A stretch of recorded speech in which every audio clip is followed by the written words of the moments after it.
Atos capítulo 12 me chama muita atenção, né? Nos primeiros versículos, eu estou até com a Bíblia aberta aqui, no versículo 3, né, do capítulo 12, também só fazendo um suplemento, que o texto vai falar bem assim, e vendo que isso agradara aos judeus, continuou mandando prender também a Pedro. Olha só, nós vivemos esse cenário, o Eliseu, que tem pessoas como Herodes, que eles querem matar para crescer, mas a gente também não sabe se é pior os judeus também que se alegram, né? Porque assim como tem aqueles que matam para crescer, puxam tapete, queimam por causa da popularidade, né? Assim também há aqueles que, como os judeus aqui no texto aqui, né? Que se alegram também com a morte dos irmãos. E você vê que Herodes, ele também faz tudo isso, né? Cada popularidade, para poder crescer, para poder ter prestígio diante do povo. E, ao mesmo tempo aqui, Eliseu, a gente consegue ver a vontade soberana de Deus, né? Que, de fato, não tem como a gente explicar, porque Deus permite o anjo tirar Pedro ali da prisão, mas Tiago é passado ao fio da espada. Ou seja, Paulo vai dizer em Romanos 14, versículo 8, que se nós morrermos para o Senhor, a gente vive. Se viver para o Senhor, a gente vive. Ou seja, quer de sorte a gente morra ou viva, a gente pertence ao Senhor. Então, ainda que Tiago foi passado ao fio da espada, Tiago continuou com Cristo nos céus, celebrando nos céus, e Pedro continuou com Cristo na terra. Mas é bem interessante aqui, Atos capítulo 2, Eliseu, também a parte que o anjo desce, né? Porque se você for observar, eu queria pontuar isso aqui também, que na cultura judaica, o cinto fala de caminhada, a alparca fala de honra, de nome, de autoridade, e a capa fala daquilo que protege, né?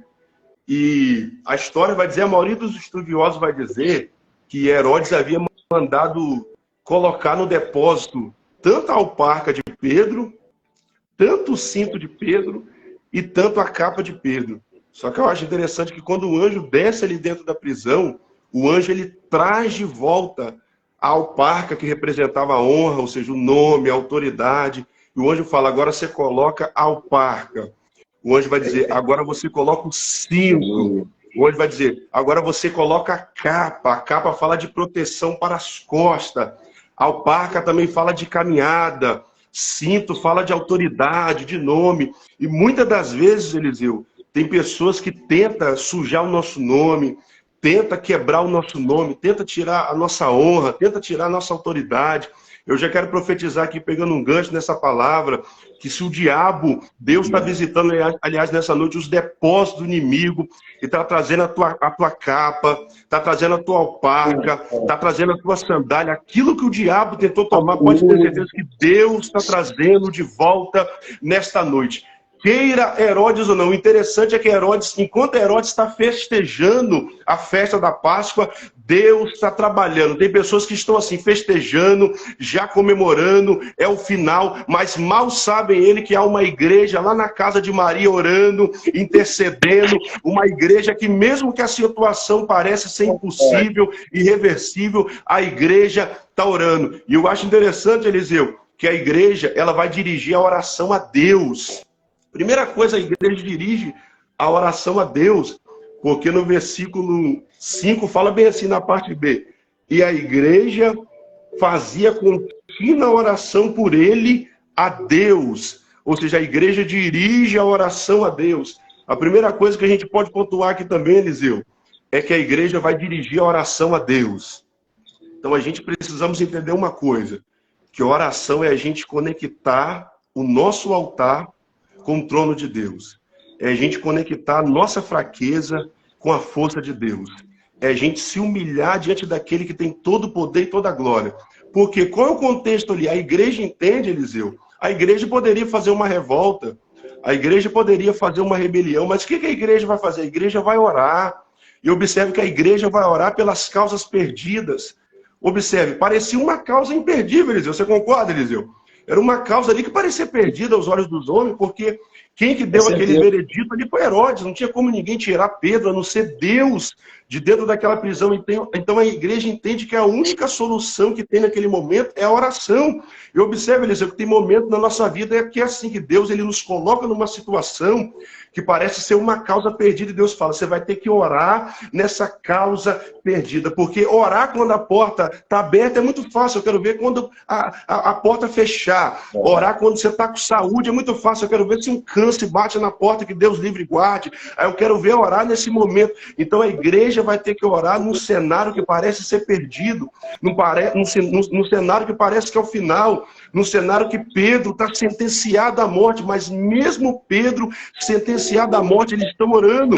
Mesmo Pedro tendo que morrer no outro dia, eles estão orando, porque eles creem no poder da oração. A segunda coisa, quem ora é a igreja.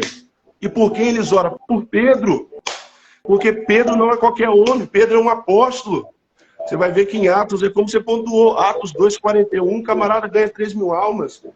Atos 4,4, ele ganha 5 mil almas.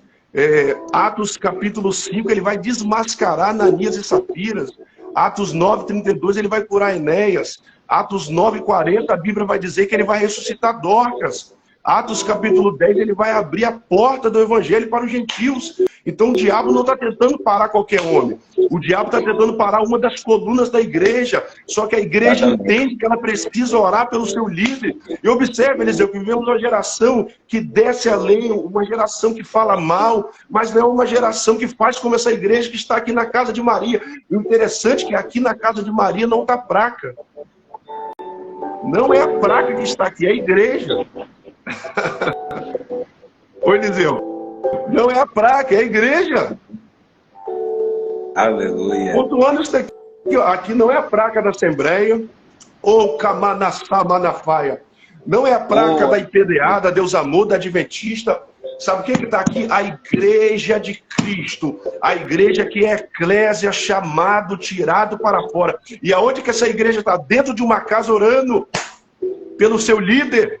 E o interessante, Eliseu, que a oração da igreja traz o anjo. A oração da igreja chama o anjo. E o anjo desce dentro da cadeia e chama Pedro e livra Pedro. Meu Deus, que forte, Jesus. Eu observo que eles não estão vendo Deus trabalhar, mas eles estão orando. E Eliseu, e é interessante, Eliseu, é muito forte essa passagem que você trouxe aqui para a gente poder discursar aqui, porque você vê, Eliseu, que ninguém se levanta ali na casa de Maria para falar, assim diz o Senhor, eis que eu estou visitando Pedro. Você não vê isso no texto. Assim diz o Senhor, o Espírito Santo de Deus está me revelando. Porque fé é isso, Eliseu. A gente não está vendo nada, mas o anjo já está descendo lá. E eu quero profetizar que enquanto nós estamos aqui nessa live, você que está aqui nessa live, Deus está trabalhando no coração do teu marido, Deus está trabalhando no coração do teu filho, Deus está trabalhando no teu ministério, Eliseu, Deus está trabalhando no meu ministério, porque muitas das vezes não precisa Deus levantar profeta, Deus faz como fez com Isaías, no ano em que morreu o rei Uzias, eu vi, sabe o que Isaías está dizendo? Ninguém me deu testemunho, ninguém revelou para mim, eu vi o Senhor assentado sobre um alto e sublime trono. Eu quero profetizar nesta noite que não precisa você ver para acontecer. Deus já está fazendo sem você ver. Já tem anjo descendo na prisão, já tem anjo trabalhando, Herodes que se prepara, porque Deus vai confundir Herodes. Enquanto Herodes está lá farreando na festa da Páscoa, o anjo está descendo de madrugada e está trabalhando. Pode continuar discorrendo aí, Eliseu. Estou sentindo ele. Forte, meu Deus. Aí sabe o que vai acontecer, pastor?